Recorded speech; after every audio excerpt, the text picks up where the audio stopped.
Siamo una famiglia molto unita.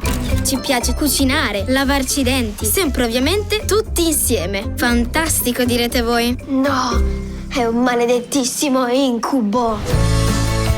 Presto verremo a vivere qui. Ma la nostra casa? Facevo tipo una specie di fattoria. Vogliono trasformarmi in un contadino. Ehi, so cosa dobbiamo fare.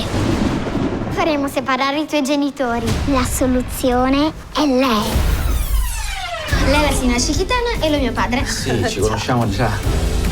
Papà, mamma. Fino in camera tua! Non ci crederei mai. Litigano. È una casa meravigliosa. 5 a 1 che non arriva la Pasqua. Prima regola, hai diritto a doppia baghetta, doppi regali e doppie vacanze. Prima regola, la casa è la tua. Il segreto è fargli capire subito chi comanda. Il segreto è piangere al momento giusto.